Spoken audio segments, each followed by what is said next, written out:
Hello, hello, hello, family. How are you?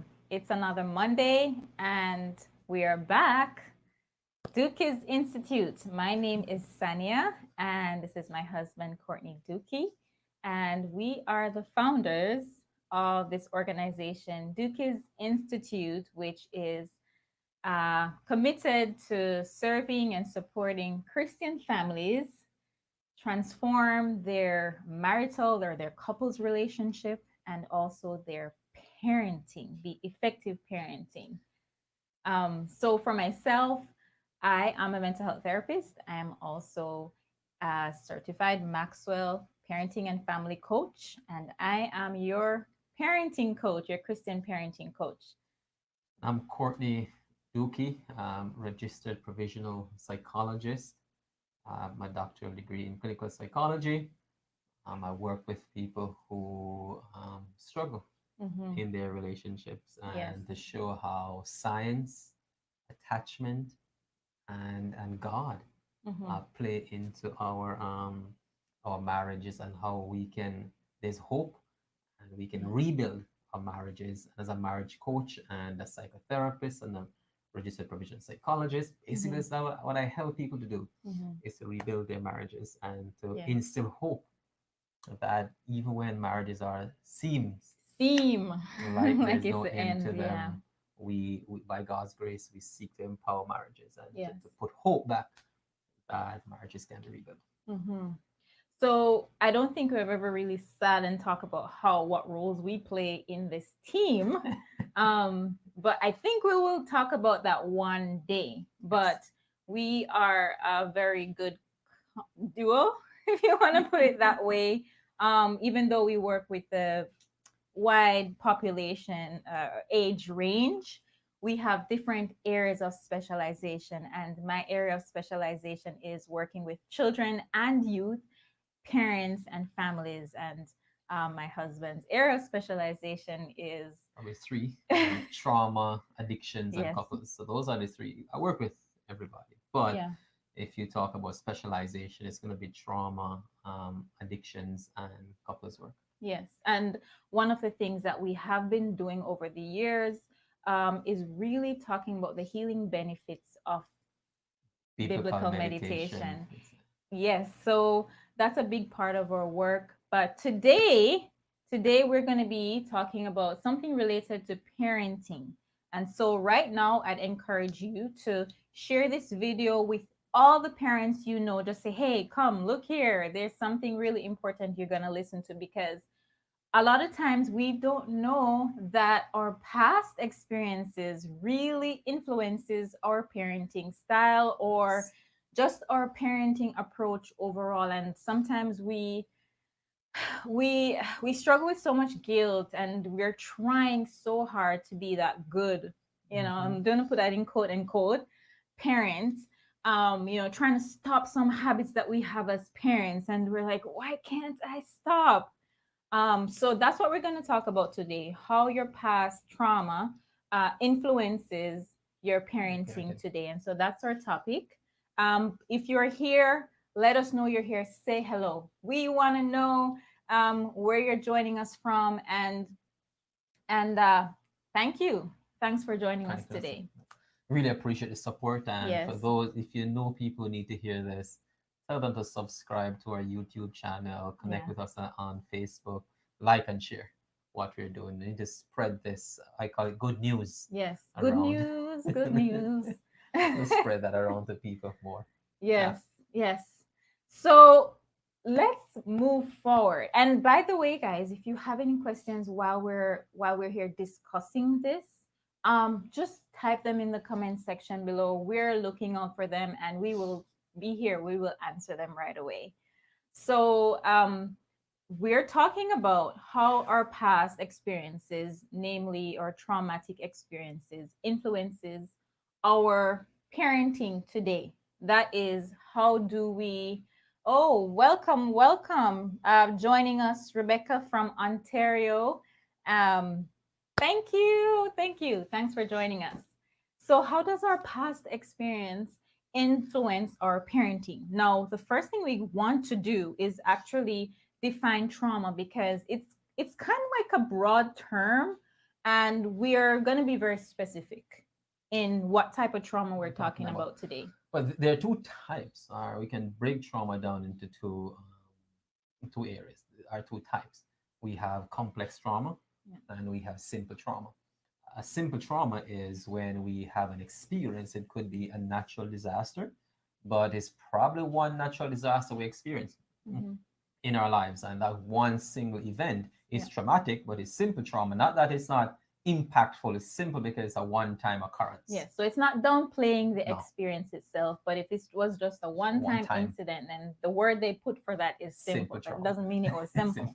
It wasn't simple. the other one is complex trauma, which is the recurrent Hmm. exposure to multiple trauma events. Yes. It could be the events or the same thing being Hmm. experienced over and over and over again. Yeah. And this is complex because it's a continuation of it. So Hmm. we're exposed to it. We keep either if we talk about sexual trauma, you keep it being exposed to that for a number of years, number of occurrences.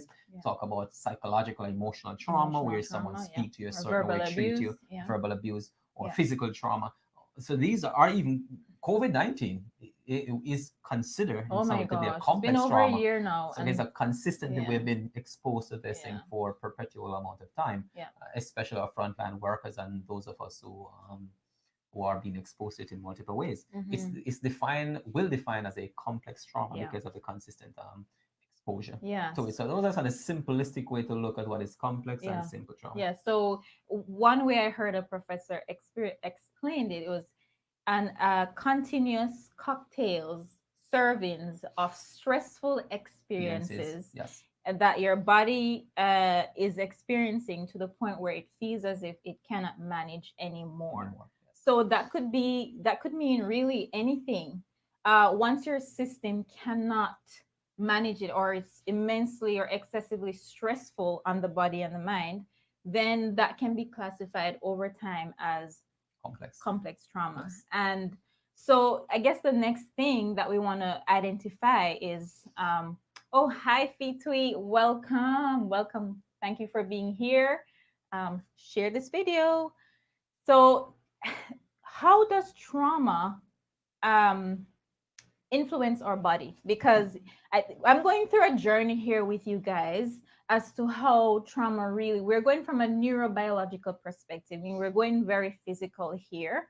And that's just one aspect of trauma and parenting that we're talking about. We're going with the body. And you're going to really, by the end of this, you're going to understand like, whoa, okay, wow, now I'm seeing why certain things happen just automatically like Automatic. that.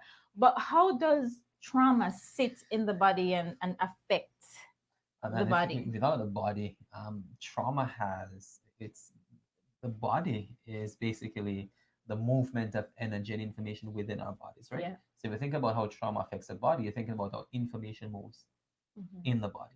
And what trauma does, it tends to prevent the effective movement Yeah. of energy and information in the body. So if you break that down in some ways, if we think of a brain stem, Hmm. a kind of a limbic system, or if or someone is saying it's not true, but we find that. You think of the brain stem, the limbic system, and the frontal lobe. Hmm. Those are we can divide the brain into those three major areas. Trauma will affect all three Hmm. areas. So if you think about myself as a father or you as a mother, Yeah. if I have had traumatic experience, Yeah. it means that my brain stem is not regulated. So that's why I have my heart rate is not regulated. Hmm. The way how my body does automatic functions will Yeah. go offline. Yeah. And a big thing we see with the trauma is a little place in the brain, we call it the amygdala. Hmm. It's like that middle section of the brain. For those who have seen us, and we talk about this kind of a triune kind of a brain where you have Yeah. the brain stem, the middle emotional brain, and then we kind of Yes. have the frontal So lobe here. talk us quickly through this. I'm just gonna pause a little bit here. Yes, for those who are joining us in our private group, guys, we do have a private group. It's called the Empowering Christian Families. Um, for those who are in that group and would love to share the videos, I would recommend you go over to our page, which is public. Go over to that page. We're also over there. Hi, guys who are joining us over there too. And on YouTube. Yeah, we're all over the place. Go over that page and then you can share from there. Yes. All right. Yes. Thank you so much. So yes, so go back to so we have the brainstem. Yeah. Basically, it responds for automatic functions, breathing, respiration, and almost on top of the brainstem, you have this emotional kind of brain. We call it the fight or flight Yes. system as you go on top of the brainstem into the emotional brain. But in the emotional brain, we also have the amygdala. It's like Hmm. an alarm system. And what happened to the alarm system? You think of a building. If you guys work in a building, you're in a building, Yeah. if the alarm is pulled either by a perceived threat or a real threat, you have to leave the building. Hmm. Everybody have to walk out of the building in an orderly way or rush out of the building, however you deal Yes. with trauma. Yeah. Think of the brain, that amygdala, the same thing happened when the amygdala is Mhm. pulled. The brain goes into this chaotic state and it's crying out to calm. But if that doesn't happen, Yeah. there's a flip in the Yes. brain. So we move now to this frontal lobe, kind of Hmm. our prefrontal cortex. And the prefrontal cortex, you can look at these four sort of four fingers here, just about here, right? And this is a key area that trauma tend to not only, well, I say key because the frontal lobe is what help us to make, and the prefrontal cortex help us to make certain decision. But the prefrontal cortex goes into shutdown. So we Hmm. have So what you it's call hijacked. is hijacked. Yes. We have, if you think of these two fingers out here, these two end fingers, these would be considered almost, if it can go outside the brain, sort of an anterior cingulate cortex. It's good for decision making, but what happened is a middle part in here. Hmm. And there's about three different brain areas in this section. Yeah. When these are impacted by trauma, it tends to affect the entire body. And it's funny because these two areas, if you notice these two fingers on the outside here, so they kind of have this connection. These two middle fingers, they're connected to everything throughout the Hmm. brain. So from the prefrontal cortex all the way to the emotional brain, it's connected there, and it almost having a connection. The brains that go all the way through the body. So these Hmm. two fingers, these are areas in this middle part of the prefrontal cortex here Yeah. that are significantly damaged by traumatic experience. And when that happened within us as in ourselves as a child, Hmm. and we grew up, Yeah. because of if we haven't worked through that, Yeah. then we only carry that over and we parent Hmm. our children in that triggered state. Yeah. So we don't know how to regulate ourselves Hmm. because we are triggered Yeah. and we are unable in many ways to regulate ourselves. And because we find it difficult to regulate ourselves, imagine now that we have to regulate Hmm. our children. So when you think about a topic, does my past trauma affect my Yes. parenting? Well, we answer the question right there. Yeah. Is that if I can't regulate myself, how am I going to regulate um, my child Hmm. or our children? How are we going to do that? Hmm. So we first going to learn to regulate Yeah. ourselves. So that's kind of those areas, and we call it the orbital prefrontal cortex. And there's another one behind that, the anterior cingulate cortex. Those are different little parts there that have been affected by trauma. They goes offline. When I say affected, that means that we use this technical term that they goes offline. Hmm. They're not functioning how they're Yeah. supposed to function, Yeah. and because of that, it has significant impact Yeah. in our So parenting. we're emotionally enraged or engaged or Yes, fired up, and we're always in that state. yes, A lot of times, too, even when the presence of the trauma or the threat is not there anymore, um, that may actually still be engaged, even though we're not in the presence of the presence. threat. Yeah, that's how we talk about perceive or read, right? So remember we Yeah. talk about the amygdala going off, right? The alarm goes off. What should tell the alarm to turn off? Look, follow these two fingers again if you're watching. These two fingers goes down like that. Hmm. These they should tell the amygdala, it's okay. They're like the Yeah. fire chief. Yeah. This will tell the amygdala, it's It's okay, it's fine, fine. don't Yes. worry about a Calm down thing. now. But Yes. imagine it's not telling it anything. Mm-hmm. So the amygdala keeps the alarm keeps going. And imagine this. Imagine a building that you're in the building, Yeah. the alarm is going, and nobody's turning off the alarm. Yeah. That's Yeah. gonna be annoying by the noise. It's Yes. gonna be chaotic. Yeah. It's gonna be Can't live you there. You can't can't live there. work there anymore You or can't do whatever. anything in there. Yes. Imagine the brain is in that same state For years. for years And and years. years, and it's complex. Yes. And now our children Yeah. do something Mm-hmm. or someone does something, Yeah. that resemble an experience we have had, Mhm. how are we going to respond to that? Yeah. We're going to respond in the trauma state. Yes. So that's the next section we want to go into, because now we're learning that trauma can live in our body, or through really our emotional center. And so there's an author that called what his name, Brandakov. Okay. He wrote the book The Body Keeps the Score, and really he talks about our body having memory, really, to our traumatic Experiences. experiences. So even when it may lie dormant, per se, like we're not living in a frantic state, because our senses and everything have gathered all that traumatic data, when we are in a relationship now, spousal relationship, but we ain't talking about that today. When we have our children now, children now, they're in a place where they are learning to regulate themselves. This is something that they're going to be taking years and years to learn. And a big part of their learning how to regulate themselves is actually from the Parents. parents. That is how children know how to regulate themselves, by their primary caregiver or their primary source of care.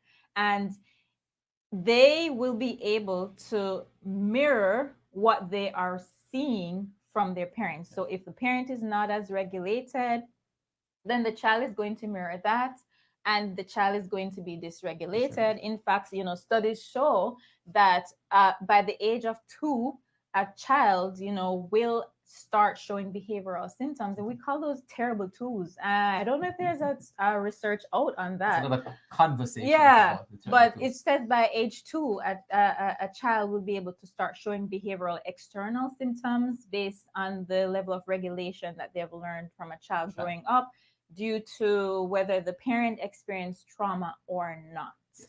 And so pretty much what happens here is that the parent, when the child does something, let's say cry out. Okay. Mhm. Now, if you are already programmed in your mind from way back when that crying out and yelling means danger, or it means you need to go into fight mode or flight Mhm. mode, then the child may just be crying because they need help, or they're probably frustrated, of course, because they're not regulated. But for us, we are triggered in the other way, which is, oh my gosh, this is a threat. And how we respond to the child unknowingly could be, you know, very Mhm. invalidating to the child. It could be almost punishing to the Sure. child, just by what they're doing, not knowing that we ourselves were actually reacting or responding in that way. Just to look at what you just said. You mentioned the word earlier, mirror. We mirror things. Yeah. When we talk about past trauma and the way we experience things, based on how we grew up, we have these we mirror neurons. Hmm. And another word sometimes probably best used for these mirror neurons are sponge neurons, Sponge. Yeah. right? Yeah. So in technical science, we say mirror neurons. Yeah. Because we But reflect it back. yeah, in the layman term, a good way to think about is sponge neuron. So what we do, we're sponging in things from our caregivers, Yeah.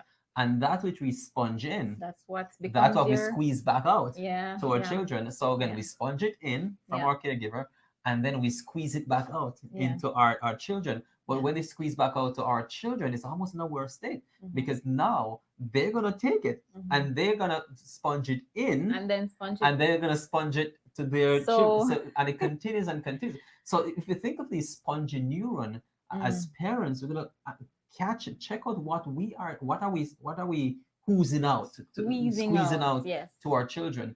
Can we check it and say, Before we move on to that, because we definitely need to talk about how do we stop this cycle right now, because it does become a vicious cycle, and yes, it can become a generational cycle. cycle? We have a comment here. Very important topic, especially during these times we're in. Yes, for Yes. sure. It does. Growing up in a particular family member would shout at me every day, every little thing. As a parent myself now, I find myself acting the same way, and I have to quickly stop myself. As a parent, I try to make that change and talk with my child. Yes. It's, oh my gosh, this is thank you so much for sharing this, Fiti, because this is something that, let me tell you something. I learned growing up that where the louder you talk is the more you're heard. So the louder you yell is really just the best way of you expressing your frustration. And honestly, this is something to this day, people. I'm a parent coach, I'm a child development expert and all that stuff. I am going through this healing process for myself. I have to keep catching myself. This is where my husband is alluding to now. Like, this is a daily intentional thing that we as adults have to go through. I know we talked about we some weeks ago we talked about disciplining. Yeah. And some adults would say, well, I'm fine. I grew up just fine and nothing happened to me, kind of thing. But you may be successful in everything, but these are the things that come up for you, and you're wondering, Let why? me Why pause do it I there, Sam. react this way? Survival Hmm. doesn't mean you're okay. And a lot of parents say that to people. I'm from the old school with my father. He was one of those guys who used a belt, right? And not because that you survived that, I survived that, Mm-hmm. means that It turned everything out. it turned out okay, psychological and emotional, right? Mm. There's still some healing needs to be done, and the point we're trying to get across is that we can prevent some of that healing, Yes. meaning we can prevent some of the wound, so we don't Yeah. need to be healed from it in the long run. Yeah. And shouting is, when I think of shouting, right?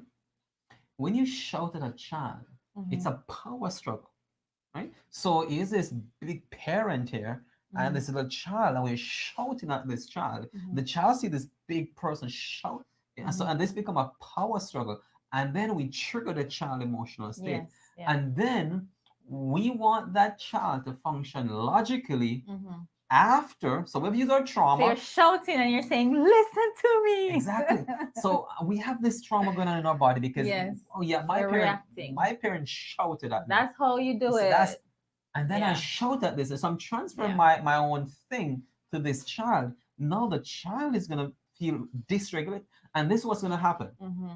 If you ever go check it out, when you shout at the child is triggered. Yeah. The child become almost a double-minded. This Disorganized. Yes.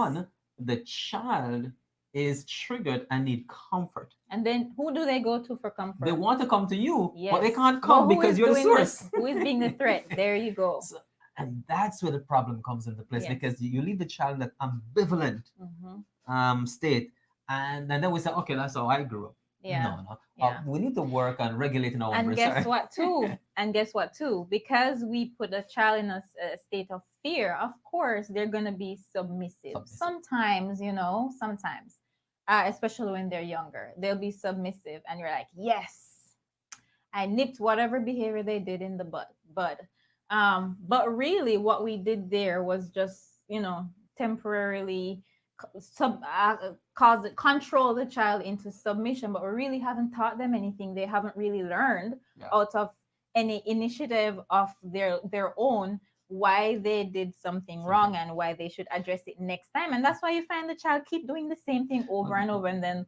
the frustration continues. Think about it, that compliance doesn't equal obedience. Hmm. Compliance is not the same as obedience. And like for us, is we do this from a biblical perspective. Yeah. The word obedience means that I am open to listen, Mm-hmm. and the willingness to follow through, free will, the willingness to follow through with what was said. Mm. So when you think about obedience, so compliance Mm-hmm. doesn't mean obedience. The Yeah. child may comply Yeah. because the child is fearful of the shout and fearful of what the Yeah. strop will bring, Yeah, or they're frightened. they're frightened. Yes. So they comply. Compliance does not equal obedience. Mm-hmm. And what we want from our children is true and faithful obedience. Yes. And I know we have a lot of skills and techniques for the That has teaching. long-term results. Yeah. And yes, you're right. These are the things that we teach our parents, or help our parents with in our parent transformation program. Really enjoy doing this. Yes.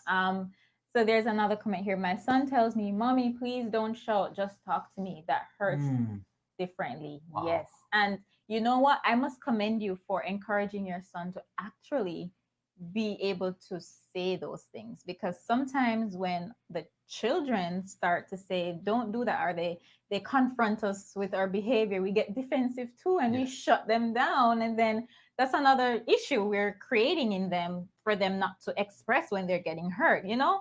So it's really amazing that you're Really good. allowing, if these are things that we can stop doing to we can start doing today, is allowing our children to have a voice, yes, not to just be seen and not heard, because they're little people, they have feelings just like us. In fact, they're in a very vulnerable state, than we are, because they're learning from us, they're still trying to figure out life.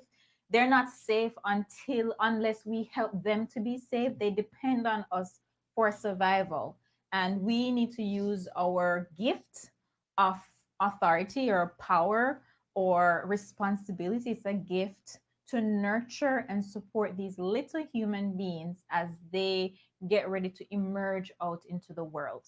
So, how can we start reversing this cycle? Obviously, we can't go into details, but this is why we want to encourage you to join our membership group, because this is something that we go into details there and help you one on one, through our group setting with these situations. But what are the things that we can actually start doing today to actually You, reverse you these? mentioned one just now, right? Which is give the child a voice. Yeah. And if the child can get a voice, they learn. So to give a child a voice, we need to turn off our own internal voices. So Mm. we have some internal voices about what parenting is. So probably one of the first things we need to do Yeah. is redefine what it means to be a parent. Mm. Parenting is not a power struggle. Again, I underline that. Parenting is not a power Yeah. struggle. It's about nurturing. We're nurturing a brain. Mm-hmm. And we think of this brain with all these neurons that they have no connection, no formal network. Mm-hmm. And we're given those neurons, in other words, to help form and Yeah. nurture them and Yeah. to care for them.